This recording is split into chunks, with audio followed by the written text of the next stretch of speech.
Welcome. Welcome to my Moon Power Musings. And today we are joined by the most beautiful Diahnna, who is a life design and leadership mentor. Dee, thank you so much for joining us today. I'm so excited to be with you. I'm like really remembering, actually, before we got on the call, I was like remembering one of the first times that we met, which was at the Rite of the Womb ceremony. Do you remember that? That was absolutely like years and years and years ago. And we were in East London. And I remember giving you the Rite of the Womb, and like it was such a beautiful circle. And I think that was our first meeting, wasn't it? I think it was, yeah. Yeah, I think it was. It was yeah, gorgeous. yeah, beautiful. And so, can you just tell us a little bit, what is a life design and leadership mentor? I'm really intrigued. What does that mean? So, what I love to do, my passion, what I feel is also my dharma while I'm here, is to support people, both men and women, but mainly women, to really understand what their gifts are, to really understand what their unique codes, what their design is, and to bring that forward as much as they possibly can in their life to create flow, to create beauty, to create the life of their highest dreams. Mm, Um, and so I use a variety of different modalities. A couple of those are human potential modalities like human design, like gene keys, and then also things that I've learned along the way, esoteric practices, Western psychology. I fuse all of those learnings into and my own intuition, my own experiences as well, into this body of wisdom and teaching that I share with, with mm, whoever feels called to work with me. mm, And I love it, and it's powerful, mm, and I feel very grateful to be able to do mm, that right now at this time. mm. Beautiful. Yeah, it's sometimes so hard to see our gifts and what we can Mm, offer into the world, and especially when we're shadowed and shaded by the feelings of unworthiness or not good enough, or all of those ones that affect pretty much everyone. And mm. so, like when we're trying to find our gifts inside, it's like moving through those layers to begin with, isn't it? To be able to let those bits come forward. Absolutely. Yeah. I always say, the gifts really are to be excavated a lot of the time. They're not always obvious. And that Mm, process of excavation requires that we navigate through challenge first and foremost, right? mm, So the things that are in the way, the hard rock, it's kind of chipping away at that hard rock to reveal these gems that we all have. mm, And yeah, it's inevitably part of the process. mm, It doesn't have to be difficult all the time. It doesn't have to be hard. I think having the awareness, the kinds of awareness that I like to help people um, to reveal within themselves can make that journey a little bit easier. So mhm, it's not like you're hitting up against a brick wall the whole mhm, time, actually just peeling back layers, mm, revealing. It's this process of revelation that's mm, ongoing, right? I mean, it never mm. ends. Never ends. Never ends. It's a beautiful thing as well, you know? You know what? I had this whole experience a couple of weeks ago where I was like, oh my God, I have crumbled the pattern of not good enough. Not good enough no longer lives in my reality. Like I had this full-on experience and everything. And like for literally like a week, I was like, yes. And then something happened and I was like, oh no. Oh no, it was just another fad. Yeah, no, there's layers, there's layers, there's layers, there's layers. And it's, there's a lot of humility involved in the journey as well. A Mhm. lot of humility. Like that Totally. age-old Oh, saying, if you think you're enlightened, go and spend some time with your family. oh, totally.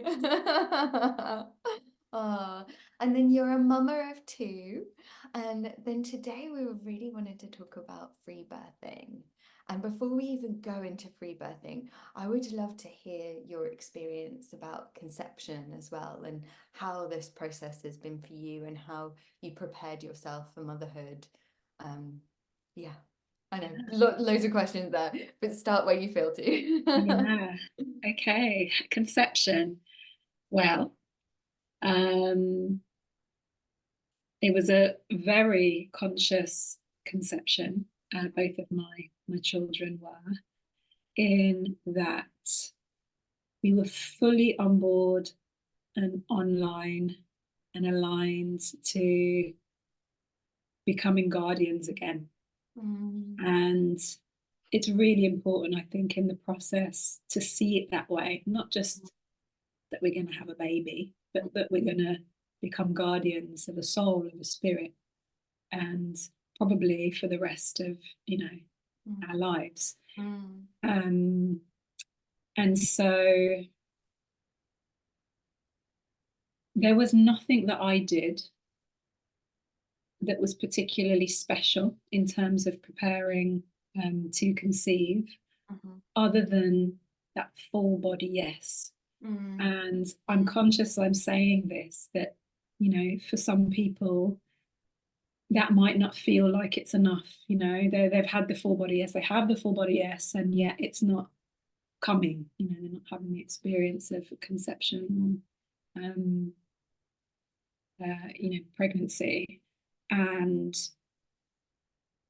I can only speak for myself when I say that um, what was required for us, and in terms of our own karma, was this. So there was nothing, special. I think what I can say is that, my life's work has really been around body sovereignty. So mm, I've cultivated a very strong, reverent relationship with my body. And I know that contributes to my ability to manifest through my body and to create through my body. And mm, again, I'm not saying that, necessarily that's all it takes. I'm speaking from my own personal experience here. And also my trust and my faith in something higher than me, God, Creator, Great mm, Spirit, my relationship that I've cultivated with my co-creator. mhm, Um, and all of that has, contributed, I'm sure, to my experience of conception. mm, Um, so that's what I'll say about mm, conception. And out of the interest of people who are interested, um, the moment that I said yes fully was the mm. moment I conceived my Wow. son. So we knew when we conceived, it was instant. And Mm, I believe that again is testament to the karma. It's testament to the relationship that I mm, have with myself and my partner, to be able to mm, bring something through instantly, mm, what felt like it was instant. mm. So that was the conception journey Wow, that time round. beautiful. My daughter, she took longer Mm-hmm. to conceive, again, because I don't think there was a full body yes. I think Yeah. there was an intellectual yes, a Mm-hmm. yes that said this made sense. Mm-hmm. She, I would say, it took probably about 2 years of calling her spirit in. Mm, mm, And what was interesting was we actually miscarried. And when we miscarried, we did a ceremony. We held a ceremony for the spirit of that soul, that baby, and we asked it to come back in a year. mm, And Phoenix was born a mm. year to the day and to the time that we had um, miscarried. Wow. So again, we could say Mm, that's coincidence, or we could say that is the power of intentionality, the mm, power of alignment, and the power of love, and the power of faith. mm. Um, Wow. yeah. Oh my goodness. That's so strong. Oof, I love what you said with the full body yes. Um, a while back, I was trying to conceive with my past partner, and I wanted a baby so much. It was like it like hurt that I wanted a baby so much, and so I was trying, but I was never a full body yes with him. And I know exactly what I'm like. Like I can only manifest when everything is like this. Right. So even though I was trying, I was like that.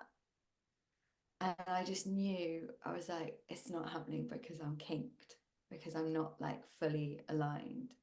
Yeah, so I love what you said. It was just like confirmation of what I experienced, but on the opposite end of the spectrum. Mm, yeah. Mm. And then, so when you speak about body sovereignty, can you go Mm. into that a bit more? Like, what does that mean to you? Yeah. Body fucking sovereignty is freedom. It's liberation at its core.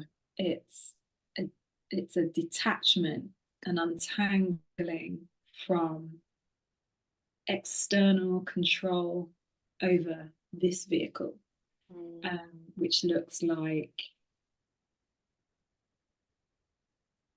an awareness, first and foremost, that our parents, our caregivers, uh, the systems that we've been raised in have led us to believe that we don't have full control, freedom over our bodies. mm, And so sovereignty is about unraveling those beliefs, and coming to a place where we feel fully embodied. And what I mean by that is that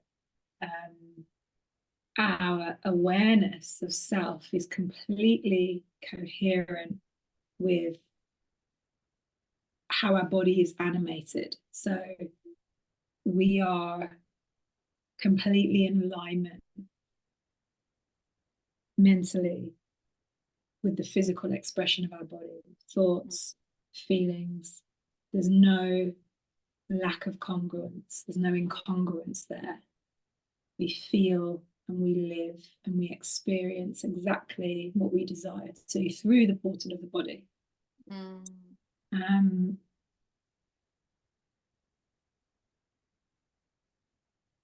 and a big part of that is the reverence piece, having reverence for the body. And I'm not just talking about the physical body, I'm talking about the energetic body. I'm talking about, the creative power and faculties of our minds. mm, Um, and it's big, this work it's big because we're now at a time in our collective evolution where women are starting to reclaim power over themselves, reclaim agency, um, from essentially the patriarchy. mm, So it's difficult. It's a journey, mm, um, because we have learned to identify with so much of um, that entity, mhm, hypermasculinity. mm, And in that process, we've lost that communion with our deep femininity, mm, um, and the power of womanhood. mm, So mm, we've all been on this journey, many of us, I'm sure your audience have all been on this journey of divesting from all of that. mm. Yeah, and it is so deep and so multi-layered, and things just come up and come up. And it's like one of the ones that I was noticing the other day that I was talking about, and it's a very simple one actually, but it's like actually when you want to rest, your body Mm. wants to rest, but you feel you should be doing something or should be working or should be the thing. And it's like when I track into it, I was laughing because I was like, I'm really afraid I'm going to get caught. And who am I going to get caught by? Caught by my mum. And then what happens if someone comes over to the house and they catch me? Yeah. And it's like, Wow. this is such a, and that really, if we think about it, that's such a tiny thing, isn't it? But it's huge at the same time, because we've been taught really that you have to keep going and you have to be productive and you have to, you know, work and da da da da da da da. But then the body's saying something else. Mm. Yeah. What are Yeah. the things that you've noticed that you've like particularly worked through? That's absolutely one. You know, I was brought up to be hyper productive. I'm the child of immigrants, and so there was a natural and very benevolent pressure. My parents had very honourable intentions to ensure that my future was as easy as possible. I didn't have to struggle in the ways that they did. And part of that was the emphasis on education, the emphasis on getting a good job, the emphasis on, you know, building in a way that actually in the end depleted me. And yes, I got all the top marks. Yes, I was, you know, a success on paper, but it actually led to an autoimmune condition. So that has been a big part of my own journey. I spent all of my 20s pretty much traveling the world, seeking to unravel and heal and understand this autoimmune condition. And what I came to was actually, and a lot of women suffer from autoimmune conditions. And I think the reason being is because we're so deeply out of alignment with self. It's the body's way of beating itself up, essentially. And I know that that was absolutely a part of my journey in um, co-creating, let's say, that dis-ease in my body. So fear of resting, you know, the laziness lie, which again comes through this hypermasculine narrative that says if you must do to be of value, right? If you're not doing, then you're not of value. Totally. And that's a core belief that so many of us have, you know, engendered in our bodies. I guess another thing is how I choose to create and what creativity looks like when I do it. You know, what the doing has to look like when I do it. And for me, my most beautiful pieces of art come through those periods where I have spaciousness. And again, I can connect this back to my personal design, my profile, you know, this is 2-5 in human design. And it's absolutely necessary for me to hermit in order to bring my leadership forward in a way that is genuine and authentic and potent. So I'm pretty good, I think, now at the rest piece. I think I might even have taken it too far to the left. Sometimes I am like, yeah, maybe I need to kind of activate a bit now. And it's really interesting, you know, I think a lot of women, you know, a lot of us have done this work for a really long time. A lot of us have spent a lot of time luxuriating in the feminine because we've had to, because we were so far to the right. Now we have to swing so far to the left. Yeah, exactly. And actually, I mean, with some of my clients, what we've recognized is maybe now there's a call to draw in a little bit of the yang energy, a little bit more of the yang energy now, to really contribute to the world in the ways that we're here to. Totally. Yeah, I completely agree. And I found like working with my cycle has really helped that. When I'm on the up in my spring and summer and I'm in my yang energy, I'm like, whoa, okay. And then it's like when I'm dropping down, I'm like giving the spaciousness for the drop down as well. Yes. But yeah, no, I know exactly what you mean. Yeah. And it's interesting. I find like with creativity, you know, if I like oh, I need to create something, or I like, and I sit down at my desk or sit down at a table with a paper and pen. Nothing ever comes, like nothing ever comes. It's just not my way that I create. It's like if I'm brushing my teeth, the ideas will come. If I'm going for a walk, the ideas will come. If I'm like going for a drive or something, that's when creativity comes to me. But it's like this idea that, you know, you sit down with your pen and paper and that's it. But it's just not the way for me. And it's so funny because it's like still that ingrained from school of Yes. like, this is how it's meant to be done. Yes. And then I'm there and then I'm like, oh no, I should go just go for a walk, babe. Just get yourself moving. Yeah. Yeah. And again, that is so interesting because it's that kind of Eurocentric, you know, centralizing like academia again, Mhm. that like creativity is born of how much we know and how much we've learned, and we know that that's not the truth, you know, especially the feminine embodied women. We're inspired by nature.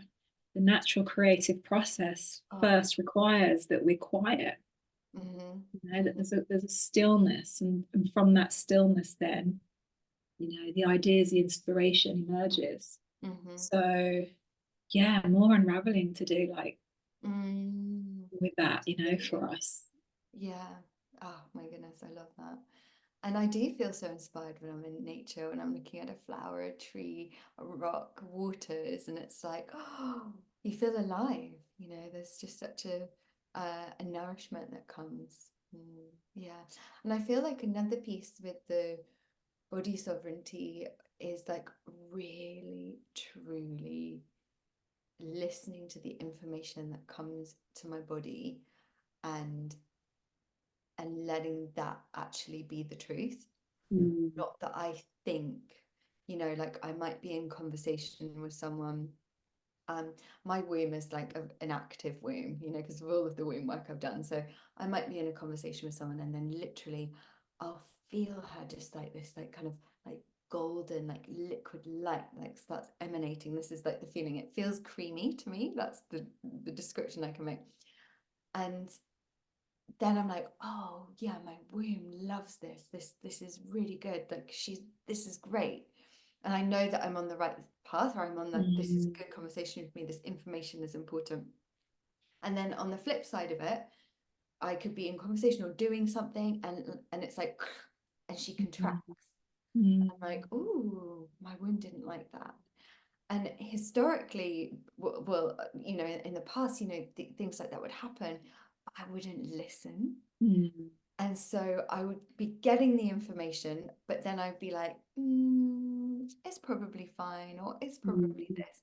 And then Mm. as it would transpire, of course, it wasn't the thing, you know.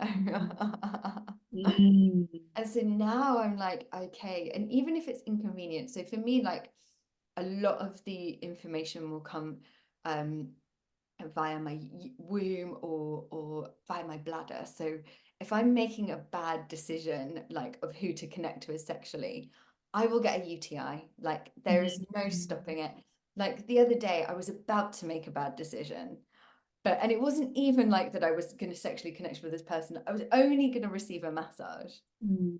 And even the thought of receiving a massage from this person that wasn't energetically the right uh, energy to have in my field, just the thought of it, I got a UTI. Wow. I Mm. know. Mhm. And so initially I was a bit like, oh my goodness, this is so unfair. I can't have any fun.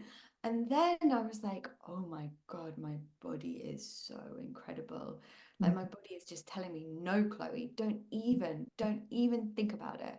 And so now I'm like, yeah, I'm going to listen to you.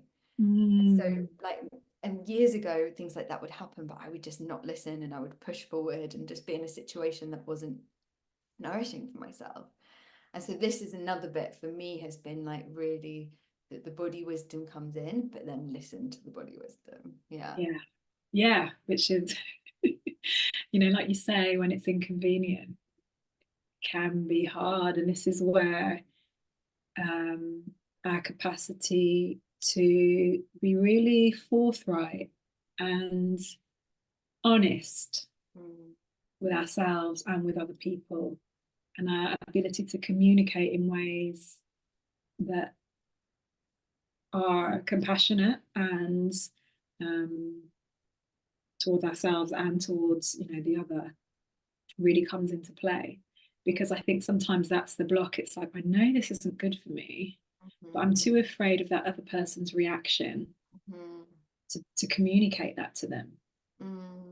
And so cultivating this artistry in our communication requires obviously courage, but it requires also trust that the other person can handle it. There's something quite disempowering sometimes, I think, where we make the assumption that the other person's not going to be able to handle our truth. And one of the reframes that I like to have is, no, this is good medicine. As I say, I'm saying it from the heart. I'm speaking my truth. And actually, this is as much medicine for them as it is for me. Yeah. And I'm empowering them to receive this information in a way that gets to benefit them as well. So beautiful. Yeah. Yeah, I really resonate with that as well. And I also, another piece that's been coming forward to me too is like when it's in need to share truthfully and honestly. And then also there's times when I don't need to overshare or give so much information. It's okay for it just to be a no, or just to be just like a small thing. And it's like, I don't actually owe a big explanation or deep thing into that person necessarily, depending on what it is. But I feel like that those are the two things that I've definitely been dancing with a lot. Yeah, love it.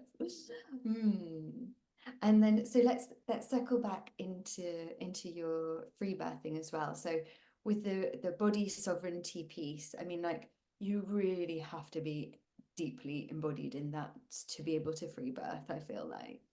Because there's so, I mean, like there's a lot of fear around birth, you know, like in multiple levels. And so how did you get to the space of making a decision that free birthing was for you? In fact, actually, just before we go into that, for those that don't know what a free birthing is, could you just explain a little bit around that first? Sure. So I guess the definition of a free birth is to have a baby without any kind of medical assistance, intervention, midwife. I don't even know whether it also means having like a doula there. Maybe not. Maybe it's more kind of medical intervention. So it was just me and my husband during my last birth.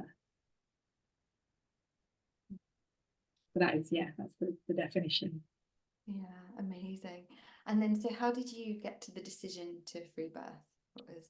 Interestingly, we actually started off with a midwife, and as time went on, it became clear to both of us, my husband and I, that we actually just kind of wanted to not have anybody else there.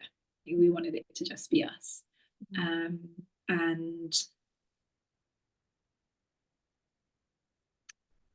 honestly, it just felt right. It wasn't about the kind of, you know, the trophy. But I think sometimes people get caught up in this. It's like, I really did it all by myself. I'm amazing. Just right, you know.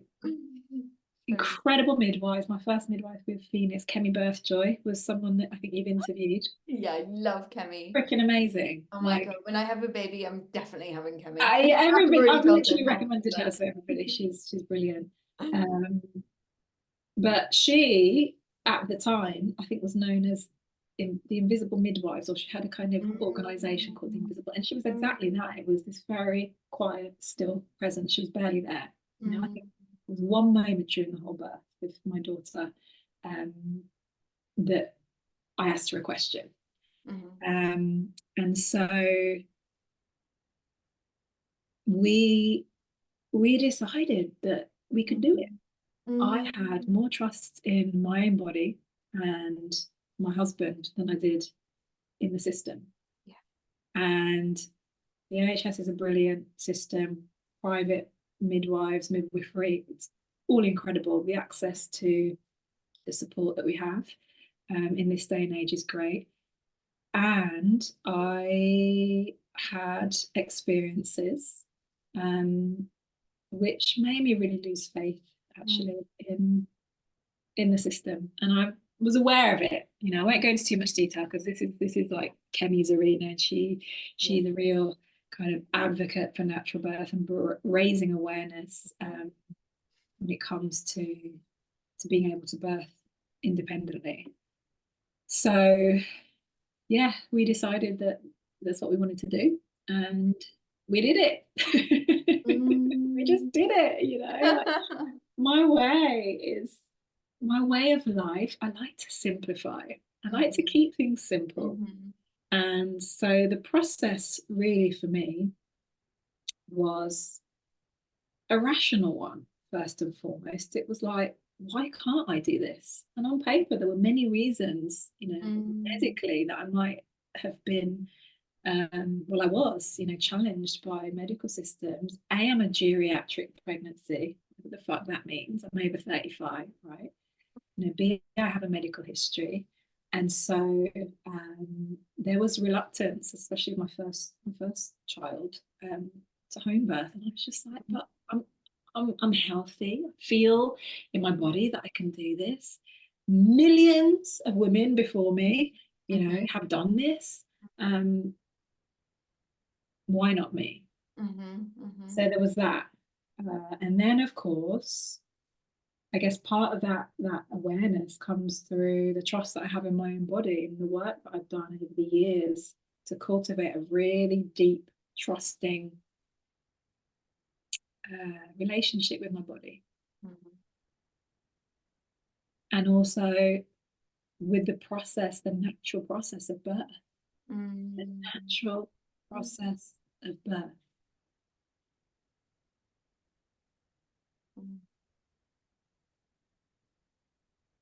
There was some study with my first child into hypnobirthing, into the history of how birth has gone from being, you know, predominantly natural to full of intervention in the West in particular. And so, you know, I was filling my head with information with the first birth, but come the second birth, honestly, it was just very organic. Very organic. Very simple. Not overthinking it. Not doing 1,000,001 rituals. Just creating the space in my mind and in my body to allow the natural process to take place.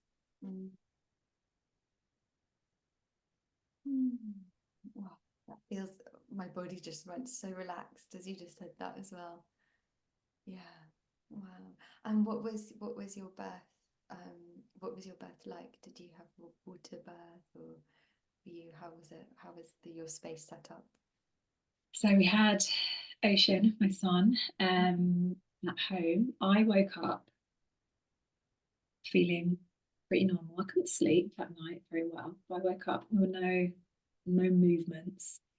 And then within about 10 minutes of waking up, there were surges, and they were coming thick and fast. And then within an hour and a half, he was here. So I think it was over two hours. He was born. I was actually in the pool, but we didn't have time to fill the pool up. So I was in the pool, but he was born out of the water because the water level was still quite low. So technically it wasn't really a pool birth. But he was ready. He was 2 weeks early. Well, early I say, you know, in terms of the estimated due date, the guest date. And it was beautiful. It was fast, it was intense, and it was lovely. Really Beautiful. Wow. Yeah, I'm really like feeling as you share, like the word that's coming is like peaceful power. It's like that that power and like knowing that you have in your body, but that peace with it. Mm. I feel like this is such a deep part of the feminine as well. Mm. Like, can we be soft in our power, but be equally as powerful? But like, and that's as you're talking, like that's what I'm feeling. I'm like, whoa, yeah. Yeah, I love that. I love that. Yeah, it's just, it's surrendering, isn't it? It's surrendering into the great mystery, surrendering into the great mystery willingly, rapturously, with the knowing that whatever happens gets to work out for the highest, best good, Mm, you know? mm, Everything gets to work out. And I know for some people it's a really triggering statement, but for me, I live by it. I live by the belief and the understanding from what I've seen through my own experiences in life that it's benevolent, that life is benevolent. mm, mm.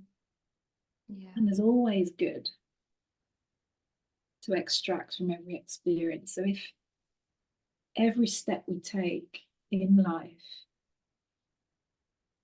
is surrendered, the co-creation is one where, you know, we've got one foot in our own intention of how we want things to be, and then another foot in the deep surrendered field of yin, you know, that's benevolent and loving and all knowing, all seeing. Mm. It just makes things a little bit more enjoyable. Mm. Definitely.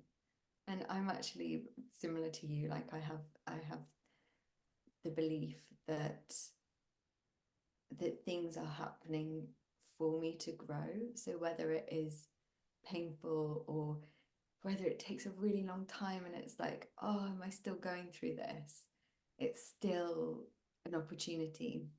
And I always remember my shamanic teacher, Alberto, he would always say, you know, that amongst the chaos, like, can you find the opportunity? And then for me, then when I'm in chaos or when I'm in things that are difficult or challenging or that, you know, or awful or whatever it might be, I remember that, like, oh, can I find the opportunity in that? You know, and the opportunity can be you know, like one that I've been going through lately is like every time I see this person, like my nervous system just jangles. And I'm like, oh my goodness, this is still happening. Like, why? And I was feeling like this, like, oh, I should be over this by now. I should be through this. But actually, then I looked at the opportunity, and the opportunity was like, can I hold myself in that moment when my nervous system is jangling? And I'm like, can that be the medicine? Can I hold me in that moment? And then I was like, oh my God, I can't wait to bump into them again. Let me and it took the charge out because I was then, as long as I feel that I am able to grow or expand from something, it feels beneficial, even if it's challenging, Oh, you know. right. Mm. Oh, oh, you've articulated that so beautifully. So much so that my body is all tingly, like, yeah, yeah, yeah, she gets it. Yeah. But this was it, even during the birth, like every intense moment, and there were some really intense, viscerally, yeah, viscerally strong moments. My mantra was yes, like I'm saying yes to every moment. No matter how easy or hard it is, I'm just saying yes. You know, there's things that I'm navigating right now in my life, and they're not easy, but I'm saying yes to them. And there's something in that that is almost blissful. It's like, yeah, bring it on.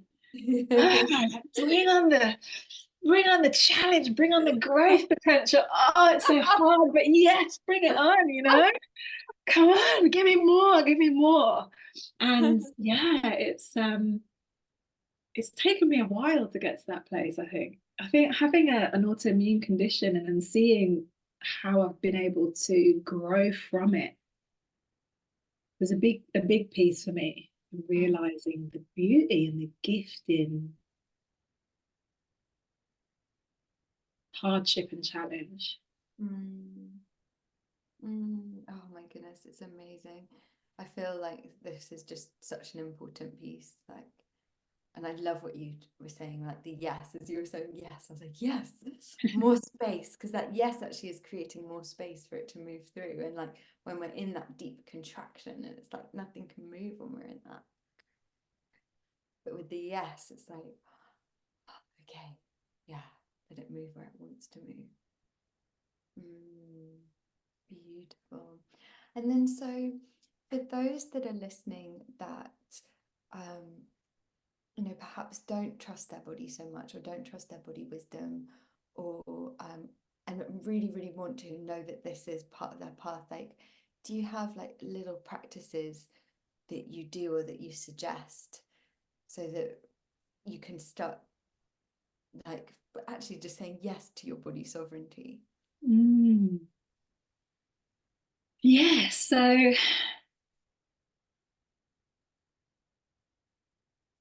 it's really important, I think, to build a relationship with the physical body. So we know now that so much of who we are and our identity is wrapped up in the relationship that we have with the physical body. So one of the simple kind of self-love or self-acceptance or self-reverence practices, whatever you want to call it, that I have done is to physically learn how to receive pleasure through my body, to give myself pleasure. And it can be as simple as the way that I moisturize my body. I'm oiling up my body. And as I'm doing it, I'm going, through each bit, and I am loving each part up. I'm giving gratitude and thanks for my big toe and my calf muscle and my knee and my thigh and my arms and my hands. Super simple. You can do it in the shower as well. There is mirror work. There's looking in the mirror, looking into your own eyes, which can be really difficult and challenging. And just gazing at oneself, gazing at one's yoni in the mirror. All of these practices really help us to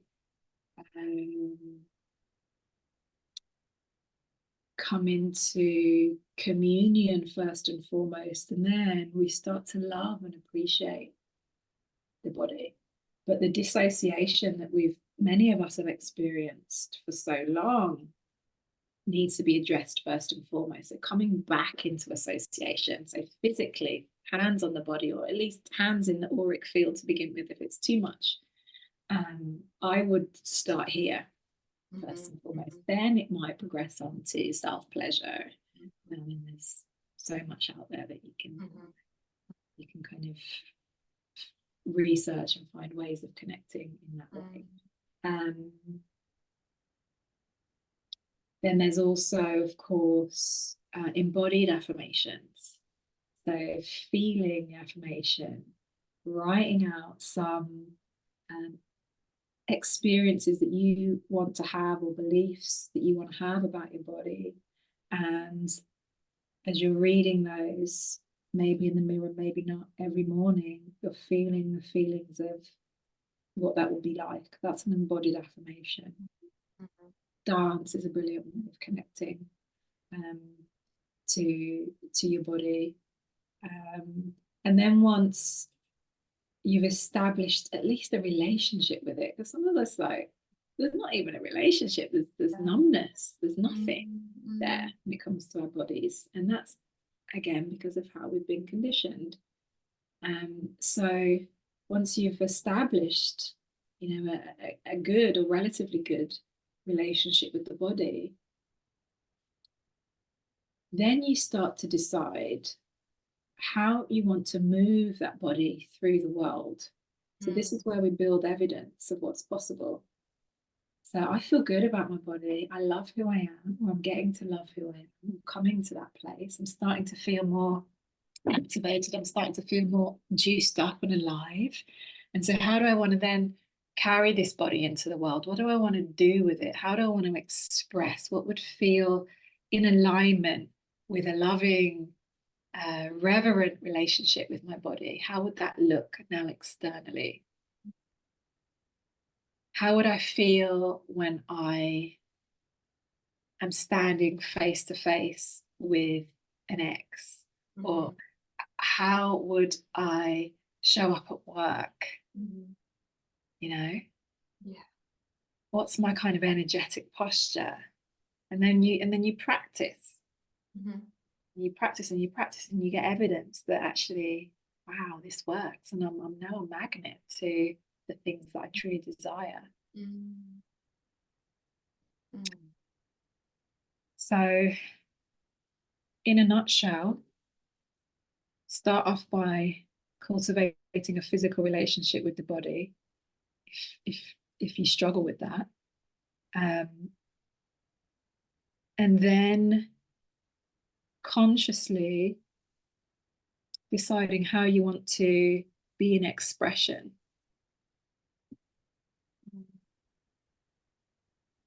How you want to be in expression in the world, how you want to carry the body through the world, how the body wants to be carried through the world. Communion, conversation, doing the womb work, you know, that you do so beautifully. I feel like we're living at a time where we're waking up and so many practices, portals, pathways to commune with self are revealing themselves in ways that we need. So my recommendation is always to find the things that feel good, that bring you joy as well. You know, don't do, I don't know, 5 rhythms if you're not really into that and you think, yeah, that's the only way. Find something that feels good. Find another practice. If self-pleasure at the moment is too much for you, maybe ecstatic dance is a good way of connecting. Yeah, finding your path, finding what works for you.